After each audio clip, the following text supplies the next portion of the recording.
Bonjour bien-aimés frères et sœurs, bonjour peuple de Dieu, bon dimanche à tous, heureux mois de juin, gloire et honneur et louange au Père de notre Seigneur Jésus-Christ, seul Sauveur et Seigneur puissant pour la vie et la joie qui comble nos cœurs et nos vies. Lui seul décide de ce que nous serons demain. Nous voulons simplement bénir son nom parce qu'il nous fait rentrer dans le deuxième semestre de l'année. Il nous fait rentrer dans la deuxième partie de notre destinée de cette année 2025.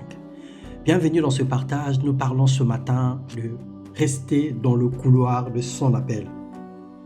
Exode 18, le verset 13 à 18, la Bible déclare « Le beau-père de Moïse lui dit « Ce que tu fais n'est pas bien. Tu t'épuiseras toi-même et tu épuiseras ce peuple qui est avec toi, car la chose est au-dessus de tes forces et tu ne pourras pas y suffire seul. » On parle de Moïse qui était l'ami de Dieu, qui était appelé pour conduire le peuple d'Israël dans la destinée, dans la terre promise. Et on parle de Jéthro, qui est le beau-père de Moïse, celui-là qui n'était rien, qui était un peuple même étranger, mais qui a osé de parler à son beau-fils pour lui donner conseil. Bien-aimé dans le Seigneur, on parle souvent des polychrones. Un polychrone est une personne qui est capable de réaliser plusieurs choses en même temps. On devrait dire un multitâche. C'est une bonne qualité dans la vie quotidienne, mais un danger et un poison pour l'homme ou la femme spirituelle. Quelle que soit la grâce et la puissance que nous pouvons avoir, nous sommes limités et nous serons toujours limités. Nous avons toujours besoin de l'aide des autres. Nous sommes un corps et en Jésus et chacun est un membre. Chaque partie joue son rôle pour l'harmonie spirituelle, comme l'apôtre Paul nous en parle dans 1 Corinthiens, le chapitre 12, le verset 12. Moïse, par manque de stratégie, était juge et arbitre. Il passait toute la journée à régler les problèmes du peuple. Mais cette attitude devrait le conduire à faire des erreurs.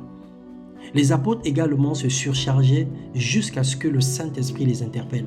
Dans Acte 6, le verset 1 à 7, la Bible déclare « Les 12 convoquèrent la multitude des disciples et dirent « Il n'est pas convenable que nous laissions la parole de Dieu pour servir aux tables. » C'est là qu'on a institué le service de diacre.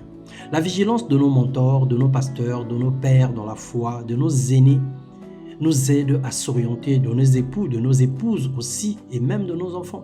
L'homme qui écoute les conseils fera l'œuvre de Dieu avec humilité et réussira dans ses voies.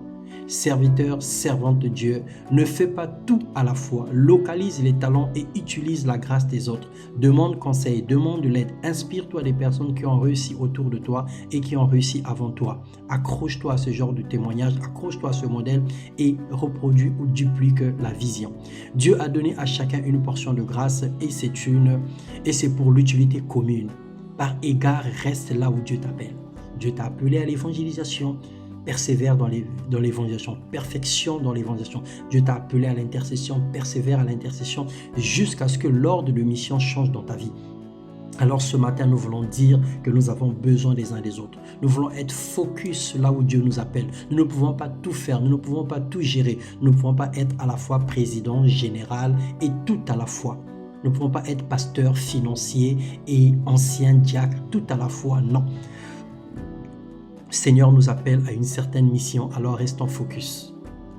Nous voulons prier ce matin en disant « Seigneur, brise et transforme-nous davantage. » Afin que nous soyons humbles, donne-nous la capacité de demander de l'aide et à compter sur l'expérience des autres.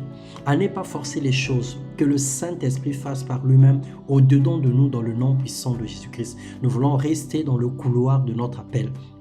Seigneur, nous déclarons qu'en ce mois de juin, que la faveur divine soit notre partage. Nous déclarons qu'en ce mois de juin, que les portes qui étaient fermées s'ouvrent dans le nom de Jésus. Nous déclarons dans ce mois de juin que nous mènerons une vie de sainteté, une vie de sanctification radicale. Nous déclarons dans ce mois de juin que la crainte de ton nom doit s'emparer dans nos cœurs. Nous déclarons dans ce mois de juin que l'ennemi n'aura pas de victoire dans nos vies au nom puissant de Jésus-Christ. Que la rosée du ciel tombe sur nous et que les faveurs divines soient notre partage. Soyez bénis dans le nom de Jésus-Christ. Amen.